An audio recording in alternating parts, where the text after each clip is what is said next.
Um bom sábado à igreja, é um prazer nós estarmos aqui com vocês. É o primeiro sábado do ano que eu consigo vir à igreja que eu frequento. Que exemplo ruim de membro, hein? E a você que está nos assistindo de casa, de qualquer lugar do Brasil e do mundo, meu mais cordial bom dia, bom sábado e que a graça e a paz de Jesus esteja com você.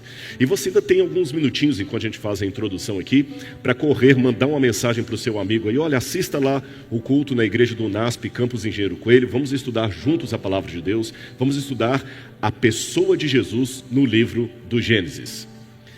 Realmente nós estamos vivendo tempos assim muito estranhos, que nós não tínhamos parado para imaginar que seriam assim, usando máscaras, rituais agora de purificação maiores do que os dos fariseus do tempo de Jesus.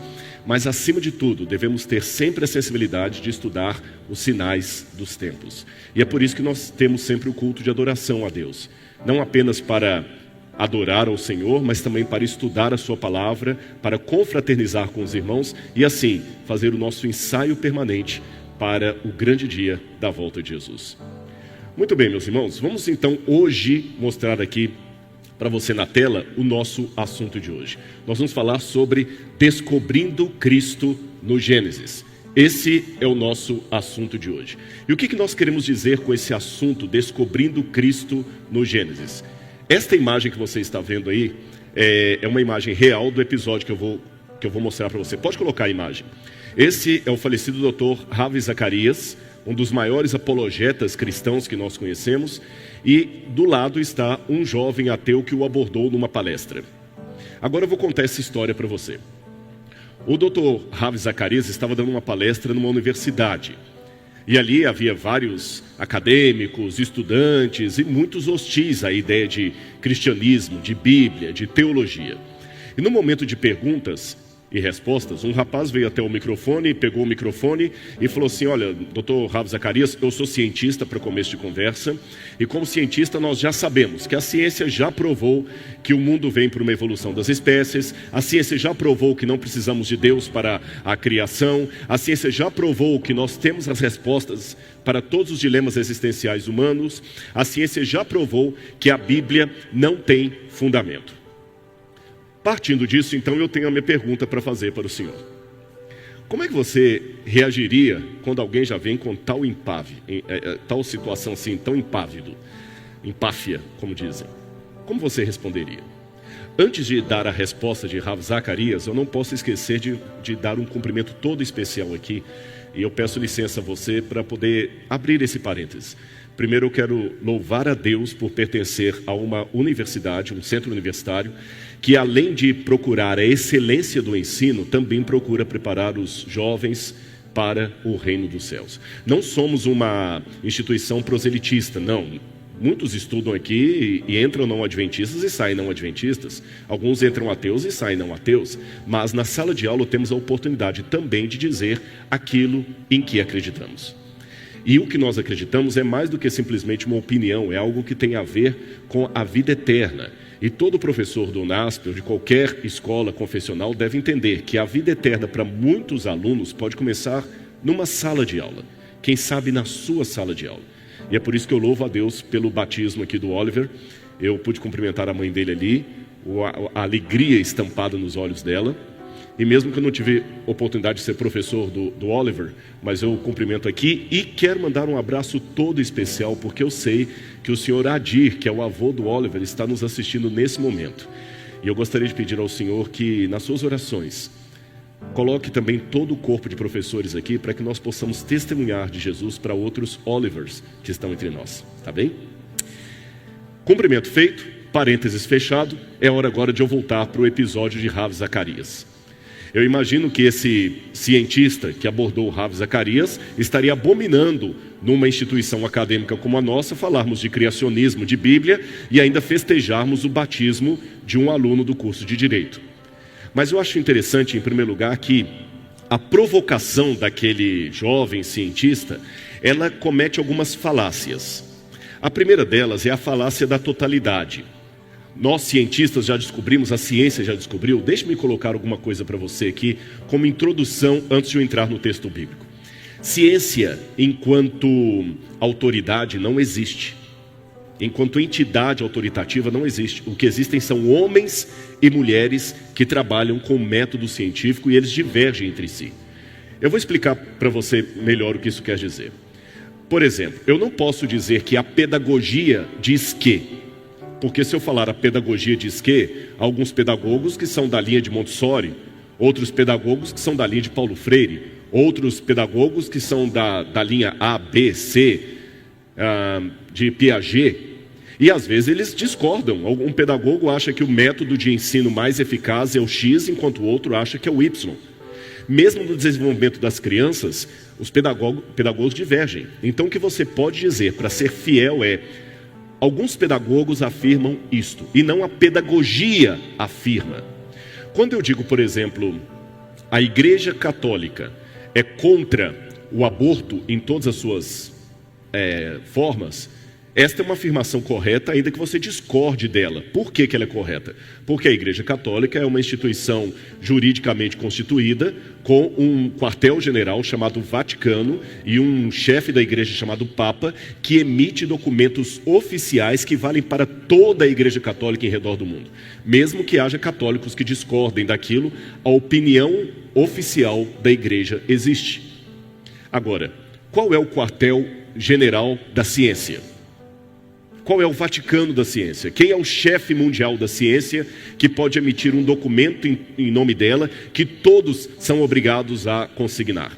Então, como você vê, não pode dizer assim, a arqueologia afirma isso, a teologia afirma isso, não. São pessoas com aquela área que afirmam. Então, aquele homem foi um pouco arrogante ao dizer para Ravi Zacarias: a ciência já provou que não é isso, que não é isso, que não é aquilo. Mas Ravi Zacarias, de maneira clássica, falou com ele: olha, há muitos expertos em ciência que discordam de você. E ele mostrou um texto desse autor aqui que eu quero mostrar para você. David Belinsky. David Belinsky escreveu um livro, eu li esse livro, A Ilusão do Diabo, The Devil's Delusion, e ele, curioso, ele é um agnóstico, ele não é um religioso. E ele mostra como o ateísmo, ele faz uma crítica séria ao ateísmo e às suas supostas pretensões científicas. Deixe-me mostrar para você aqui, num dos trechos de David Belinsky. Esse trecho que foi citado por Ravi Zacarias não está no livro que é a obra magna dele, mas está no seu site. David Belinsky, eu repito, é um cientista matemático conceituado de Oxford, e ele é agnóstico, ele não é religioso, ele não acredita na Bíblia, ele não acredita na criação. Percebem? Então não estou apresentando um texto de um criacionista. Estou apresentando um texto de alguém que não é religioso e tem degrees acadêmicos. Veja o que ele escreveu. Vou colocar para você aí na tela. Alguém forneceu prova da inexistência de Deus? Nem de perto. A cosmologia quântica explicou o surgimento do universo e por que ele está aqui? Nem de perto. Nossas ciências explicam que o nosso universo parece ser... Eu vou ter que descer um pouquinho aqui para poder ler. Pessoal, só um minutinho. Nossa ciência explica por que o nosso universo está ajustado para permitir a vida aqui? Nem de perto. Os físicos e biólogos estão dispostos a aceitar que em alguma coisa, desde que não seja um pensamento religioso, nem perto bastante. O racionalismo e o pensamento moral nos fornecem uma compreensão do que é bom, do que é moral, não bastante. O socialismo, o secularismo, obrigado. O secularismo, vocês viram a falta do óculos? Você que está em casa, volta para mim aqui. Eu quero contar para você um provérbio que não está em Salomão, mas se ele vivesse 2 anos a mais, ele escreveria, pensando já no tempo da internet. Aqui, quando você faz ao vivo, não tem tempo de editar, o provérbio salomônico seria mico. Aqui se faz, aqui se paga. E eu vou contar para a igreja um segredo. Eu agora estou usando uma lente de contato no olho. Só que justamente hoje eu não coloquei. É aquele negócio do olho de lince, né? Então eu vou fazer o seguinte, eu vou descer para ler calmamente para você que está em casa. Pode colocar na tela, por favor.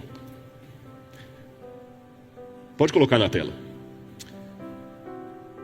David Belinsky Veja o que ele disse. Repito, agnóstico, que está ali bem perto do ateísmo. Alguém forneceu prova da inexistência de Deus? Nem de perto. A cosmologia quântica explicou o surgimento do universo ou por que ele está aqui? Nem de perto. Nossas ciências explicaram por que o nosso universo parece estar ajustado para permitir a existência da vida? Nem de perto. Os físicos e biólogos estão dispostos a acreditar em alguma coisa, desde que não seja um pensamento religioso? Perto bastante.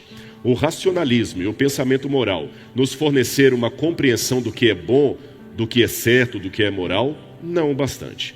O secularismo no terrível século XX foi uma força para o bem? Nem de longe. Existe uma ortodoxia estreita e opressora nas ciências? Perto o suficiente. Algo nas ciências ou sua filosofia justifica a alegação de que a crença religiosa é irracional? Nem mesmo no campo de apostas. O ateísmo científico é um exercício frívolo de desprezo intelectual? Com certeza, escreveu David Belinsky. Bom, então como você pode ver, é um notório engano achar que todos aqueles que são de ciência são exatamente contrários à Bíblia Sagrada. Eu quero mostrar para você agora um outro posicionamento desses bem arrogantes, por um dos grandes ateus e opositor do cristianismo, chamado Bertrand Russell, um dos gênios do século XX, mas ateu e oponente ferrenho ao cristianismo. Ele falou muito de unicórnios e do bule voador. Eu vou explicar para você o que é o bule voador de Bertrand Russell. Ele dizia o seguinte: olha, esse negócio de afirmar que Deus existe, isso é ridículo. E não pertence a nós, cientistas, provar que ele não existe. Por exemplo, se eu disser que acredito em unicórnios, você não pode provar que eu estou errado. Você não tem como provar que unicórnios não existem. Mas eu não conheço nenhum crente que acredite em unicórnios. E ele fez uma parábola. Ele falou: vamos imaginar agora uma outra coisa. Suponhamos que eu diga que estamos tomando chá agora, Bertrand Russell, tomando o velho chá inglês. Vamos imaginar que tenha um bule voador em torno do Sol, e que esse bule voador é responsável pelo bule que está aqui em minhas mãos. Você acredita nisso? Nenhum religioso acreditaria nisso? Agora, tudo bem. Da mesma maneira, dizer que existe um Deus. Só que aqui, Bertrand Russell comete uma falácia por equivalência, falsa equivalência. Ele quer dizer que o fato de eu não provar que unicórnios não existem, estaria na mesma patamar de dizer que Deus existe sem poder provar. Mas isso, repito, é uma falácia. E o problema da falácia é que ela parece estar certa, ela tem elementos de verdade, mas está errada. Eu vou explicar numa comparação e você vai entender. Filhotes de gatinhos são felpudos e graciosos. Filhotes de cachorro também são felpudos e graciosos. Nem por isso eu posso dizer que cachorros são gatos. Perceberam? Todos os seres humanos igualmente sangram. Logo, todos os seres humanos são igualmente, o pleonasmo é proposital, igualmente iguais. Também isso está errado.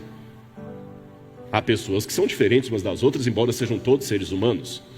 É esta falácia que ele comete ao equiparar a suposta existência de um bule voador à crença cristã em Deus. Eu vou colocar de novo na tela mais um texto para você entender. Preste atenção no que está aí. Bertrand Russell aplicava que desde que as ciências começaram ali na época de Galileu Galilei, século XVI, o método científico foi o mais implacado. E o método científico é aquele que nos permite falar de verdades científicas. E o método científico passa, grosso modo, por 4 etapas. E nós vamos ver as 4 etapas aqui. Você está vendo aí na sua casa, e o que você não está vendo aí, que eu estou abaixando aqui para poder não cometer o mesmo erro, e ler aqui para a igreja que está comigo. O método científico quer provar algo, então veja as etapas que é preciso atravessar para um método científico. Em primeiro lugar, observação. Olhe o mundo e perceba alguma coisa notável, digna de análise. Precisa ser um fato concreto. Você não vai fazer observação da unha encravada do pé da sua avó e querer que se torne uma tese de doutorado. Tem que ser algo notável, digno de análise. Depois que você faz essa observação, aí você é obrigado a fazer uma pergunta. Escreva uma pergunta sobre esse fato. Abra um parênteses para dizer aos alunos presentes ou que estão me ouvindo em casa que aproveitem essa dica para fazer o seu TCC. Por exemplo, o que é aquele fato? Quais são as suas causas? Aí o terceiro ponto, a terceira etapa, elabore uma hipótese. Baseando-se no conhecimento científico atual, imagine a provável resposta a essa pergunta. Aí, quarta etapa, faça uma experiência. Faça um teste em circunstâncias controladas. O resultado vai confirmar ou negar a sua hipótese. Aí a sua conclusão, sim ou não, em relação à sua premissa. Agora, vamos aplicar isso do lado de cá ao que nós vemos em redor. Primeiro ponto, observação. O que eu observo? A existência em si. O que eu percebo é que a existência foi começada, é temporal e contingente. Uma coisa depende da outra. Pode voltar aí, por favor. Segunda observação, a pergunta. A pergunta que eu faço, de onde veio tudo isso? Aí eu passo para a terceira hipótese. Baseando-se no conhecimento atual, que provável resposta eu posso dar para a existência? Bom, a resposta que eu posso dar é que tudo deve proceder de algo ou alguém. Porque as coisas não surgem do acaso. Por que eu não tenho medo aqui? Pode voltar para mim? Por que eu não estou com medo aqui agora que um tigre se materialize no ar do nada e comece a atacar as crianças da igreja? É porque eu sei, como dizem os latinos, que ex nihilo nihil fit, do nada, nada se faz. Então, se tudo que existe tem que proceder de algo ou alguém, e a existência em redor existe e ela teve um começo, então ela tem que proceder de algo ou de alguém. Vamos ao próximo ponto. Pode voltar a tela, por favor. 4. Faça um teste em circunstâncias controladas. Realmente o que eu posso fazer como teste é esse. Eu percebo que do nada, nada se faz. Todos os testes que eu já fiz até hoje deram certo. Eu consegui provar que do nada, nada se faz. Então a conclusão que eu chego, racional, é que existe um causador. Uma causa primeira, sem princípio, que causou tudo o que existe. Este é o ponto. E esta causa é o que a Bíblia chama de Deus. Eu sei que pode parecer um pouco simplório o que eu estou apresentando para você nesse momento, mas é justamente assim que nós raciocinamos. E eu estou colocando isso aqui para mostrar para você que a Bíblia também tem sua lógica. Ela tem a sua concatenação de ideias. Mas tudo isso que eu apresentei aqui foi apenas uma introdução para eu chegar no cerne do meu assunto, que é Jesus em Gênesis.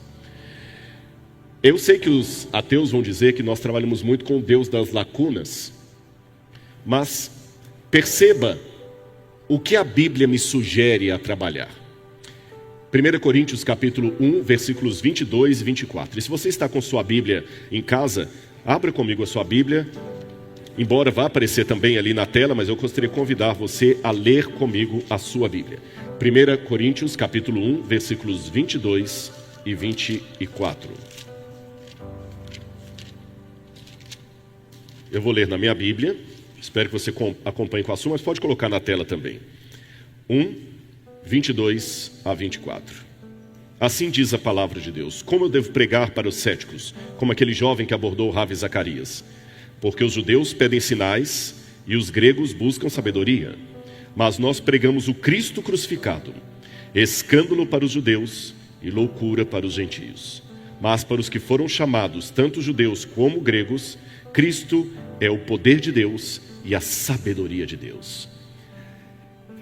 Por mais que eu apresentei o início desse sermão aqui de uma forma lógica, citando o método científico, citando Bertrand Russell, citando o diálogo do intelectual Ravi Zacarias com um cientista numa universidade americana, eu não posso esquecer que o meu método ainda de apresentar a verdade para um cético é perpassando pela pessoa de Jesus.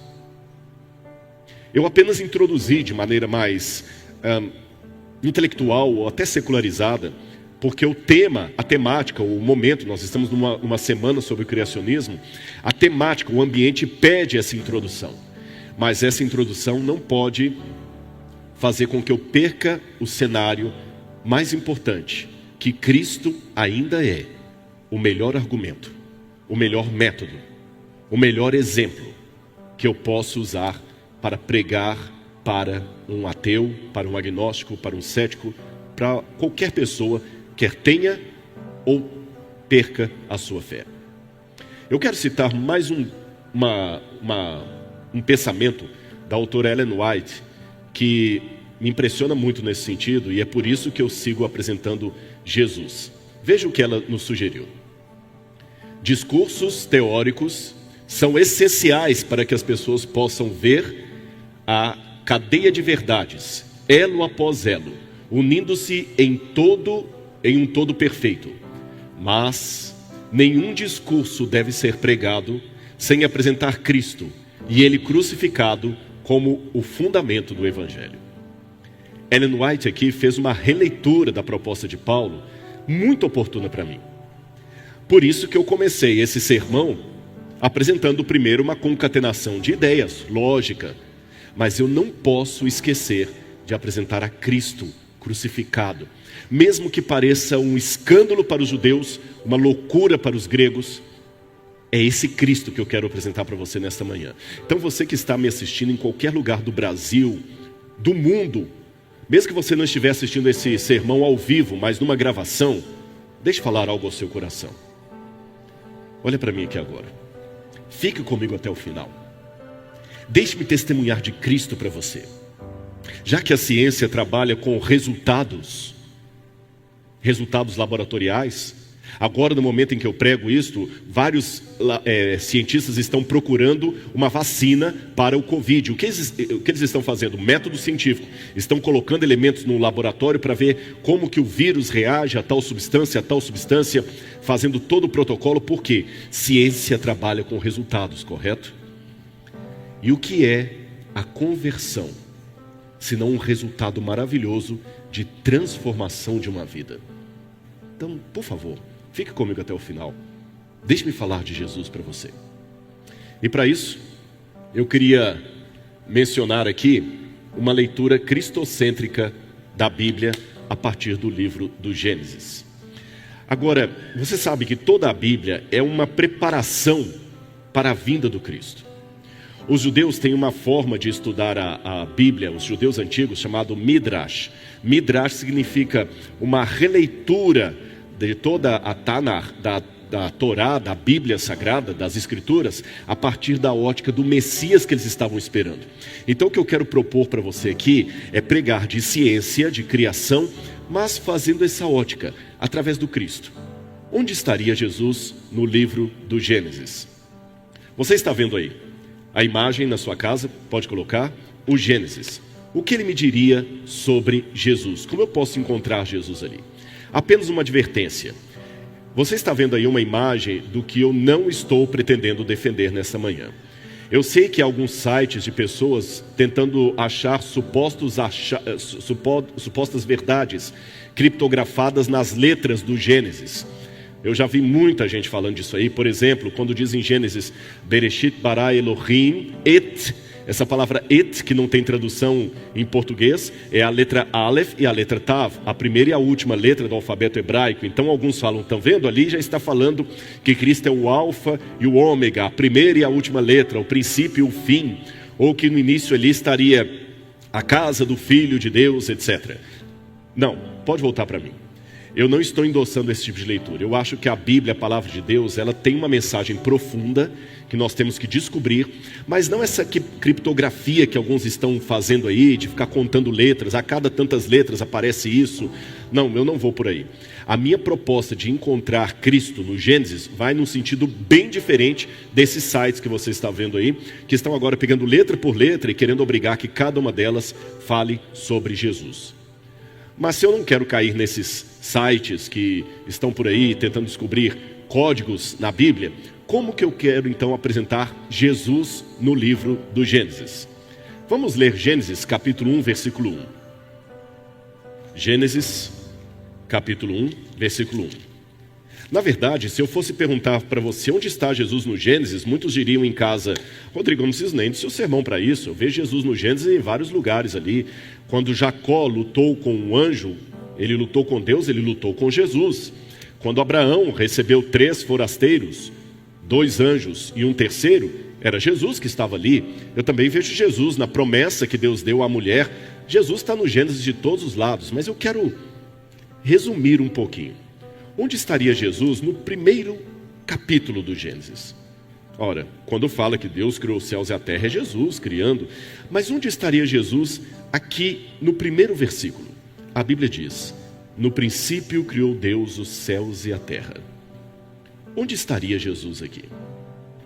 Eu quero convidar você nessa manhã para fazermos um passeio sobre a Bíblia Sagrada, sobre a estrutura do livro do Gênesis. Para começo de conversa, deixe-me apresentar uma hipótese que eu defendo, e pelo menos os colegas aqui que são teólogos, nós acreditamos na autoria mosaica do Gênesis.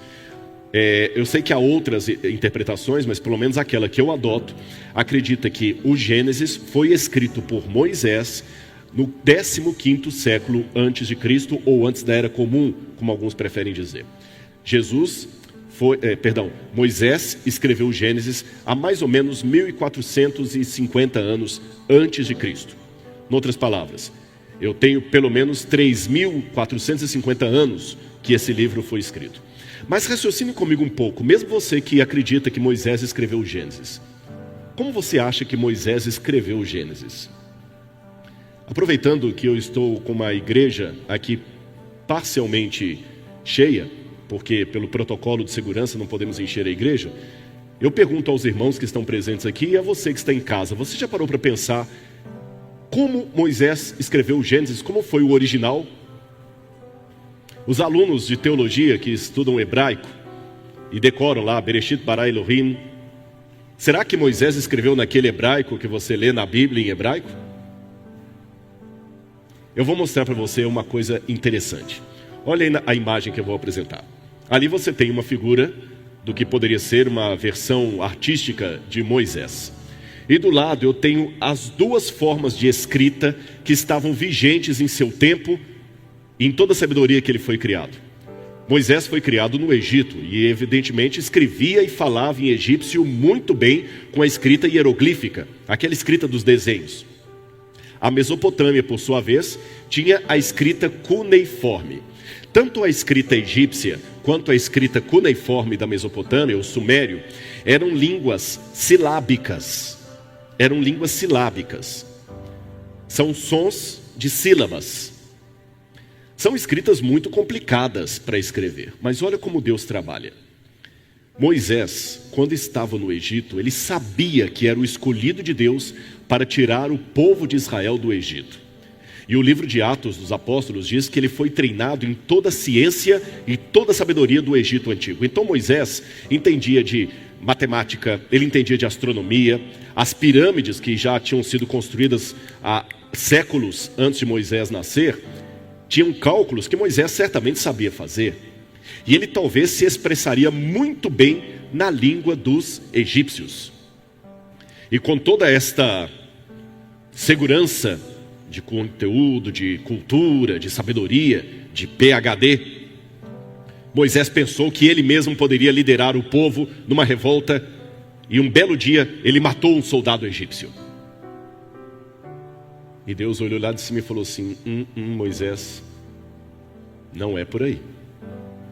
Você está confiando demais em si mesmo e nos seus degrees.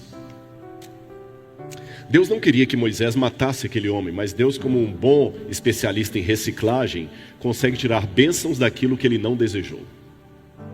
Moisés acabou tendo que fugir para o deserto. E ficou 40 anos no deserto. Sabe por quê? 40 anos para esquecer a cultura egípcia. Quando a Bíblia fala que Moisés disse: Senhor, eu não posso ir porque eu sou pesado de língua, não é que Moisés era gago.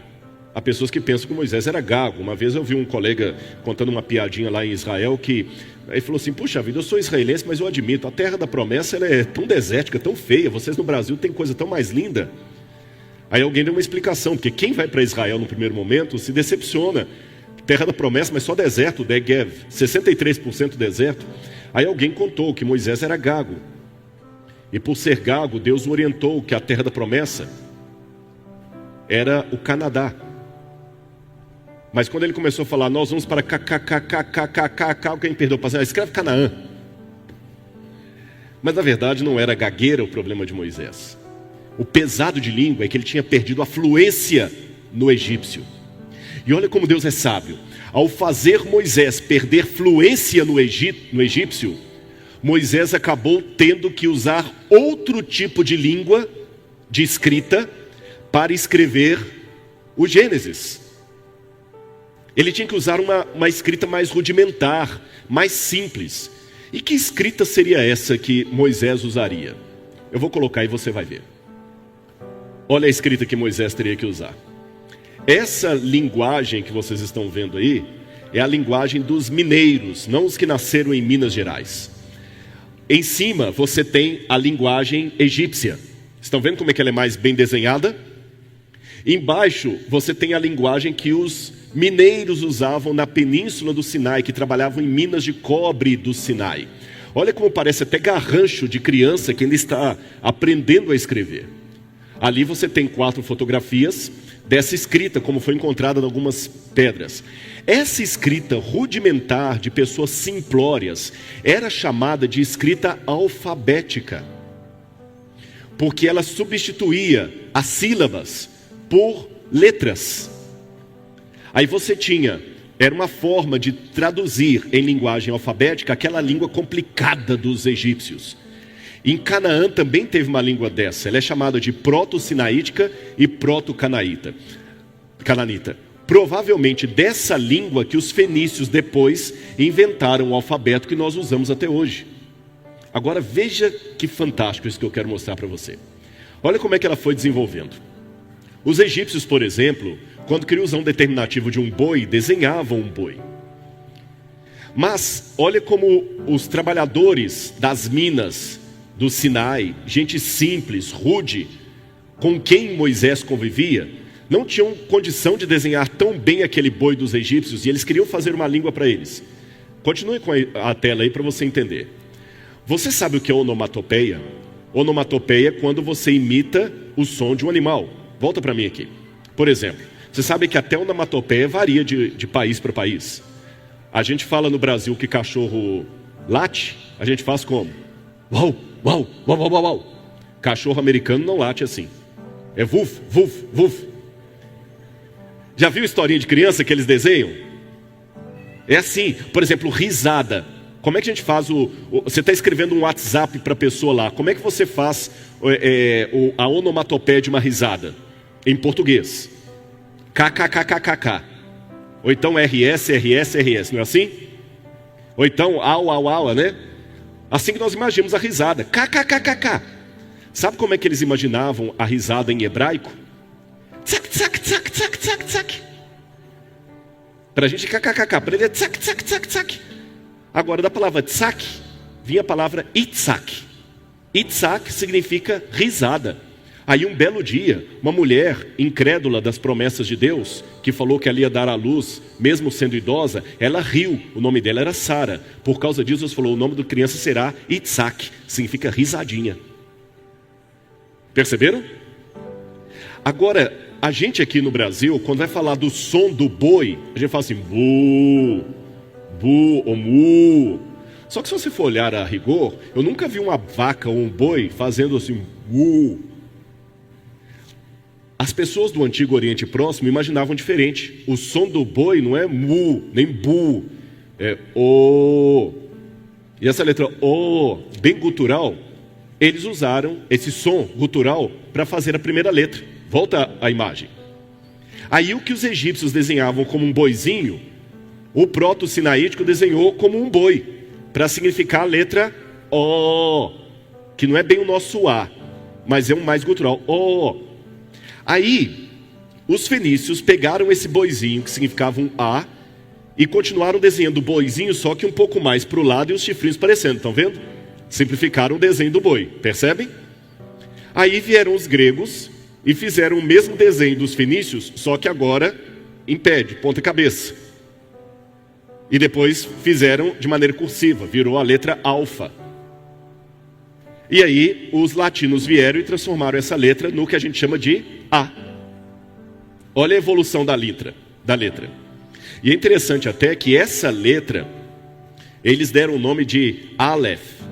E da palavra Aleph vem a palavra Elef, que significa 1000, família, aprender ou ensinar. E a primeira letra do alfabeto hebraico, Aleph. Olha como é que era mais simples. Pode ser complicado para nós, não falamos, para eles era muito mais simplificado. Agora, vejam a ironia de Deus. Se Moisés houvesse escrito o Gênesis na língua complicada dos egípcios ou dos sumérios, nós precisaríamos esperar até o século XIX para poder ler o Gênesis. Porque só no século XIX que as línguas cuneiformes, que as escritas cuneiformes e egípcias foram decifradas. Somente nessa época, por Henry Rawlinson e François Champollion. Mas Moisés, orientado pelo Espírito Santo, escreveu o Gênesis numa língua de provincianos, no proto-sinaítico, numa língua alfabética. E graças a essa simplicidade de Moisés, orientada pelo Espírito Santo, nós não precisamos esperar até que Champollion viesse para que pudéssemos ler o livro do Gênesis.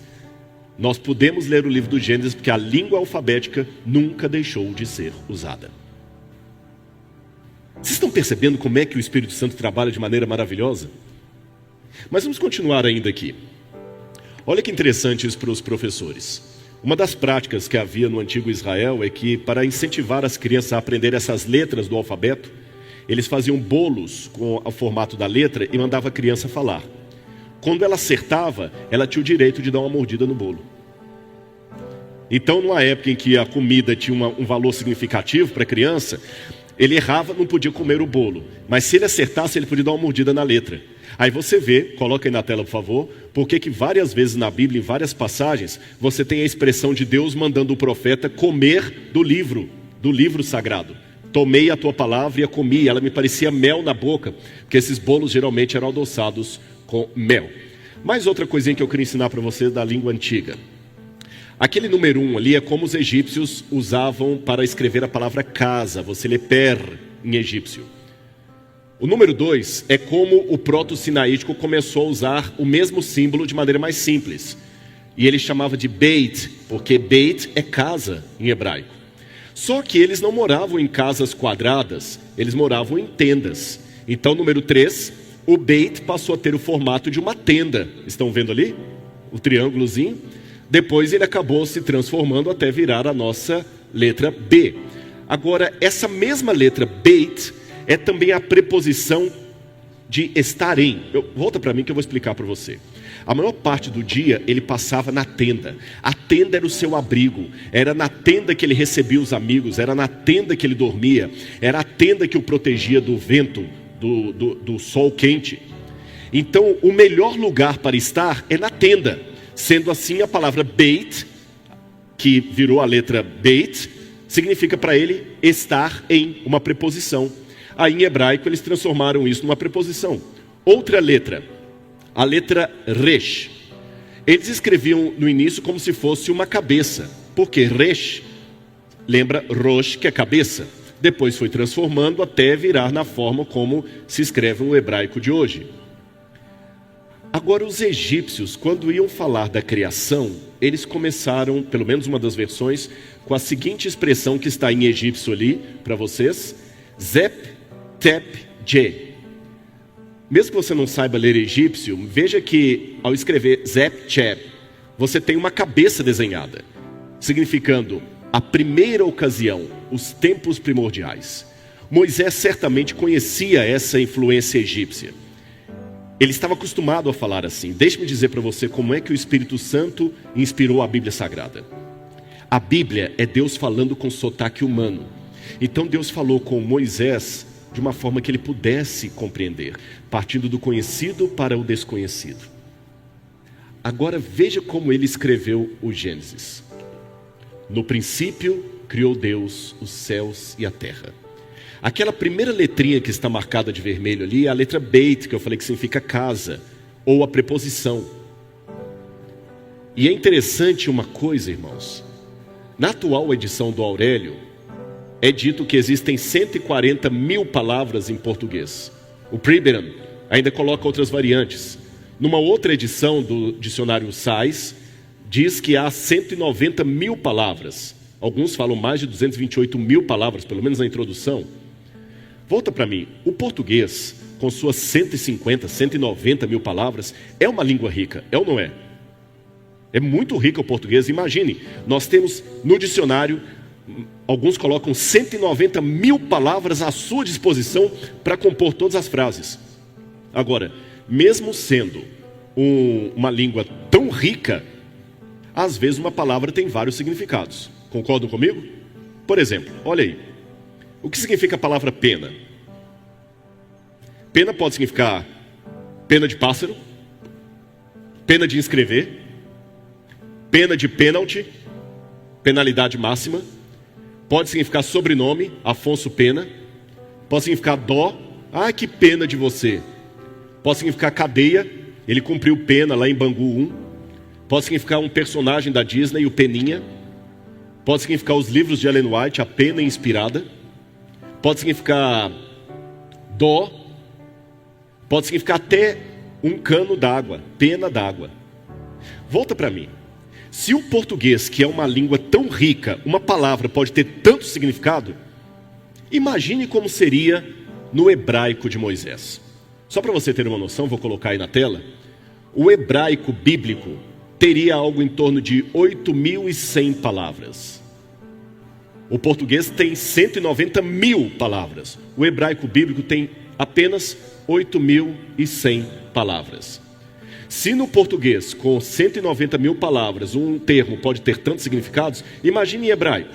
Aquela preposição be que eu falei para vocês, pode significar em hebraico em, no, por, com, pelo, em razão de, por causa de. E a palavra reshit, que vem logo em seguida, pode significar princípio, cabeça, primazia, primogênito, primeiro. Volta para mim, viu quantas coisas significa a palavra princípio? Vamos ver se você decorou bem em casa. Vou repetir. Coloca aí de novo na tela. A primeira palavrinha, be, que está sinalizada de vermelho ali, é uma preposição que pode ser traduzida como em, no, com, por, pelo, em razão de, por causa de. E a palavra reshit, princípio, pode ser traduzido como princípio, cabeça, primazia, primogênito, primeiro. Agora que você já sabe disso e decorou, vamos ler como Paulo interpreta tudo isso. Abra sua Bíblia comigo em Colossenses capítulo 1, versículos 13 a 18. Colossenses 1, versos 13 a 18. E eu vou deixar de propósito para você aí na tela esse mesmo texto com algumas palavras em vermelho e azul. Olha o que Paulo escreveu. Paulo sabia muito hebraico. Ele nos transportou do reino das trevas, ele nos libertou do poder das trevas e nos transportou para o reino do seu Filho, em quem, ou no qual, temos a remissão dos nossos pecados. Ali no ou em está a preposição be. Ele, Cristo, é a imagem do Deus invisível, o primogênito de toda a criação. Você se lembra que um dos sentidos da palavra reshit é a palavra primogênito? Pois nele, em ele, preposição be, foram criadas todas as coisas, nos céus e sobre a terra, as visíveis e as invisíveis, sejam tronos, sejam soberanias, quer principados, quer potestades. Tudo foi criado por meio dele, de novo a preposição be, por meio dele e para ele. Por causa dele, de novo a preposição be. Ele é antes de todas as coisas, ou seja, ele é o primeiro. Primeiro é um dos sentidos da palavra reshit. Ele é a cabeça da igreja. Cabeça é um dos sentidos da palavra reshit. Ele é a cabeça do corpo que é a igreja. Ele é o princípio. Princípio é um dos sentidos da palavra reshit. Para em todas as coisas terá... ele é o princípio, o primogênito dentre os mortos. Primogênito é uma das palavras reshit. Para ter a primazia em todas as coisas. Se você olhar bem na tela, você vê que eu coloquei em azul todos os sentidos que o dicionário hebraico permite traduzir a palavra reshit.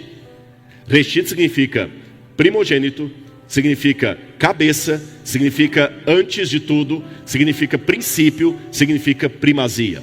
A preposição be, que está antes, significa por, em, por meio de, por causa de. volta para mim. O que eu aprendo dessa leitura que Paulo faz do Gênesis? De acordo com Paulo, quando Moisés escreveu, no princípio criou Deus os céus e a terra, Moisés não estava falando apenas de um tempo, não era algo do tipo, era uma vez, no começo de tudo, não. Moisés não estava falando necessariamente de uma entidade temporal, de uma entidade espacial. Moisés estava falando de uma pessoa. Através de uma pessoa chamada princípio, Deus criou os céus e a terra. Por causa de uma pessoa chamada princípio, Deus criou os céus e a terra. Em uma pessoa chamada princípio, Deus criou os céus e a terra. Porque todos os sentidos hebraicos da palavra princípio, Paulo aplica a Cristo. Ele é o cabeça, ele é o primogênito. Todos os sentidos, tudo que você pode usar de termo para traduzir Reshit, Paulo aplica a Cristo. E é por isso que a Bíblia diz que Cristo é o princípio da criação de Deus, Apocalipse 3, verso 14. Em João capítulo 1, verso 1, no princípio era o verbo. Ele era o princípio. Também Marcos capítulo 1, versículo 1 diz, princípio do Evangelho de Jesus Cristo. E Mateus capítulo 1, versículo 1 diz, livro do Gênesis, da genealogia de Jesus Cristo.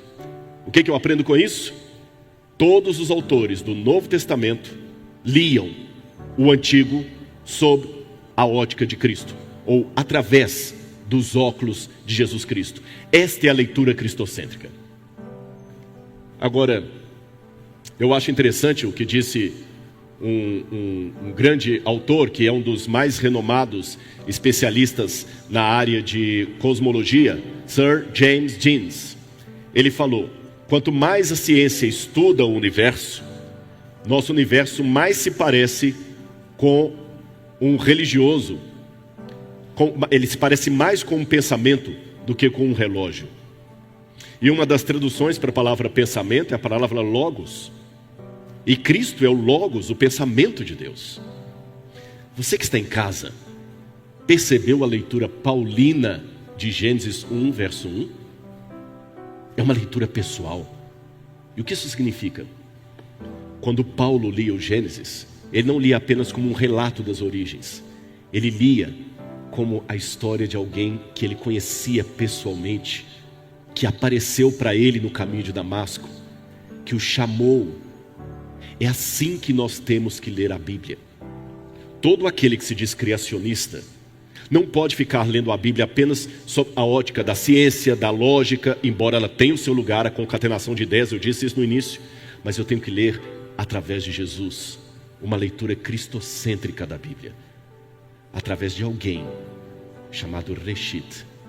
Deus criou os céus e a terra, e Ele criou a mim e a você também. Agora, para eu dizer isto, eu tenho que lembrar algo importante. Jesus certa vez estava com os discípulos e fez uma pergunta para eles. Olha a pergunta de Jesus aí na tela. Quem dizem os homens que eu sou? Irmãos, essa pergunta foi feita quando Jesus estava para as bandas de Cesareia de Filipe, um lugar promíscuo, pagão. E Jesus se assentou com os discípulos, olhou aquelas pessoas perdidas, andando de um canto para outro, e perguntou, quem dizem as pessoas que é o Filho do Homem? Os discípulos responderam, bom Senhor, uns falam que o Senhor é João Batista que ressuscitou, e outros, eu ouvi falar que o Senhor é um dos profetas. Muito bem. Mas Senhor, desculpe-me, por que o Senhor vai fazer essa pergunta aqui em Cesareia de Filipe? Bom, porque eu quero saber o que eles estão dizendo que eu sou por causa de vocês. Se você olhar bem, as respostas que os discípulos deram não são pejorativas. Quando Jesus perguntou o que as multidões estão dizendo que eu sou, eles vão falar, uns estão falando que o Senhor é um falsário, que o Senhor é um falso profeta, que o Senhor é um falastrão, que o Senhor é um falso curandeiro. Eles não disseram isso.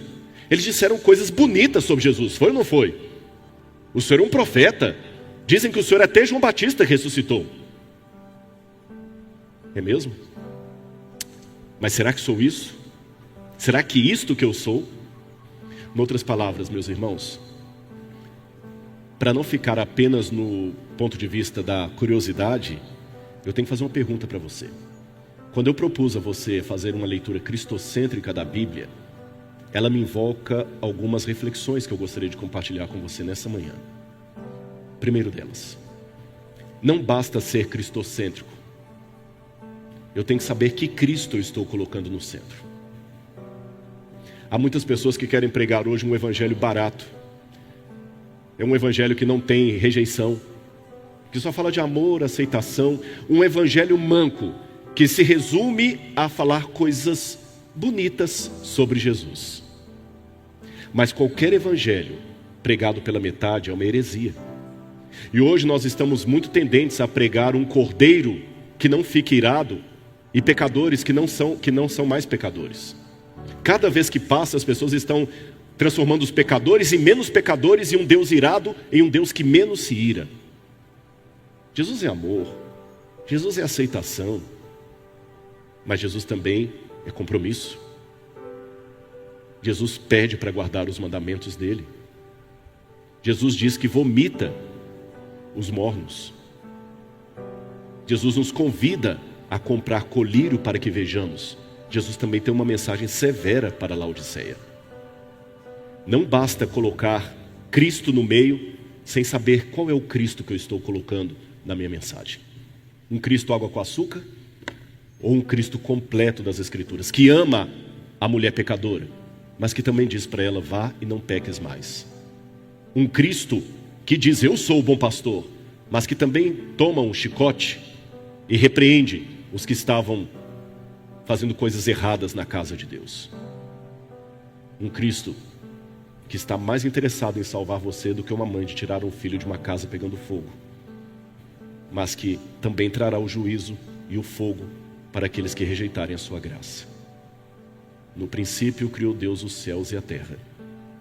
Este é o retrato, a fotografia de alguém que me ama, que ama você e que é por sua causa, e que por sua causa veio a esta terra morrer por nós.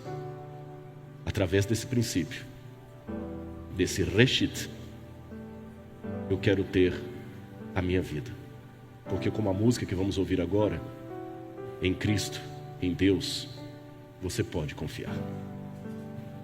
Então, enquanto as meninas vêm para apresentar essa canção, eu quero que você pense nisso. Sabe o que significa confiança na Bíblia, emuná? Enquanto elas vêm, eu vou falar com você. Se você está no meio do oceano e você já não está aguentando nadar mais, e você vai morrer afogado porque está com cãibra, se passar um bote salva-vidas ou um tronco de árvore boiando, o que você faz? Instintivamente você se agarra. Muito bem. Em hebraico, esse ato de agarrar firme, eles chamam de emuná, que alguns tradutores preferiram traduzir como confiança, fé. Da palavra emuná veio a palavra aman, firmeza. Da palavra aman veio a palavra amém. Nisso eu acredito, nisso eu me agarro, nele eu confio.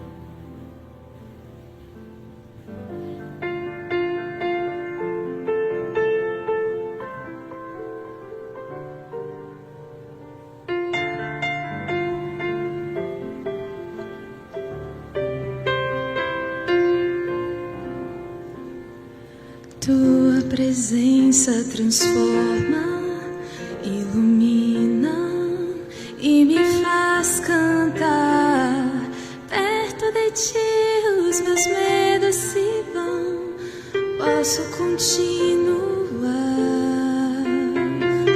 Ver tua face eu quero e espero esse dia então. Tua palavra é meu guia aqui, a tua voz minha direção. Tu me concedes o tempo e a força, só em teus braços eu vou encontrar esse amor que me sustenta, esse amor que me alcança e me salva. Posso esquecer esse meu passado e descansar nesse teu abraço. Eu posso confiar em mim, faz de tudo pra me ver feliz.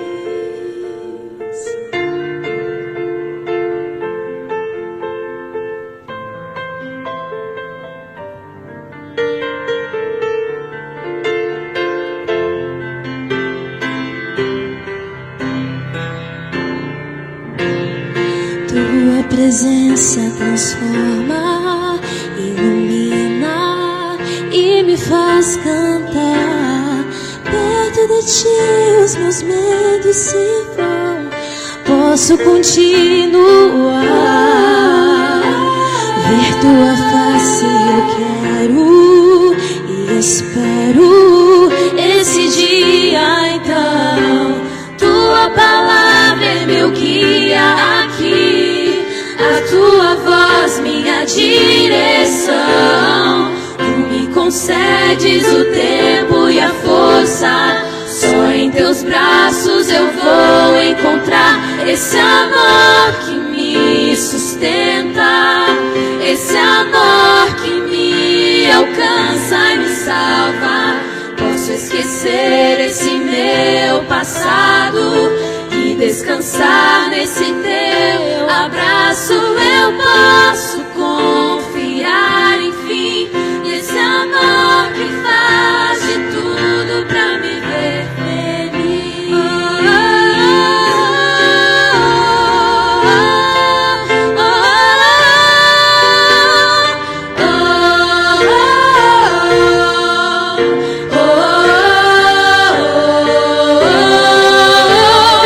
Tu me concedes o tempo e a força, só em teus braços eu vou encontrar esse amor que me sustenta, esse amor que me alcança e me salva. Posso esquecer esse meu passado e descansar nesse teu abraço. Eu posso confiar, enfim, nesse amor que faz de tudo pra me ver feliz. Nesse amor que faz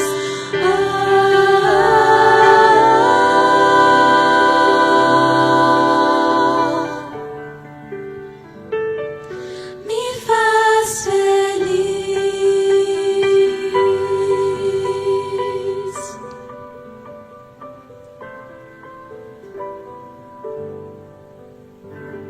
Amém.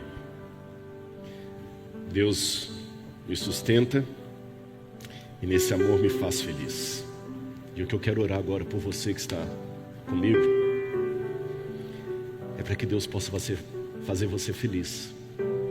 Mesmo que uma lágrima desça pelos problemas da vida, mas Ele é o seu Deus.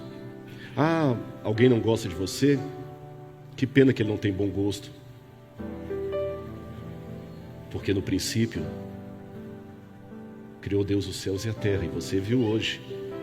Isso aqui não é apenas era uma vez no passado, é a sua certidão de nascimento, através de alguém chamado princípio, de alguém chamado cabeça, de alguém chamado primogênito, de alguém chamado Jesus. Deus desejou você e fez você e eu estarmos aqui. Não aceite nada menos do que a assinatura de Deus sobre a sua existência. Vamos ficar em pé e fazer uma oração a Ele nesse momento? Você que está comigo, eu estou com a igreja aqui reunida, mas ao mesmo tempo a maior parte não está aqui, está assistindo de maneira online, por isso que nós temos que quase falar mais com a câmera do que com o auditório. Eu espero que os irmãos entendam isso. Mas eu quero que você, a despeito da distância, feche o seu olho, onde quer que você esteja, e ore comigo nesse momento. Amado Senhor, eu te louvo, Senhor, porque é o Senhor que nos sustenta, é o Senhor que nos dá vida, é o Senhor que é o princípio da nossa vida, o primogênito da nossa criação, o primeiro, o tudo.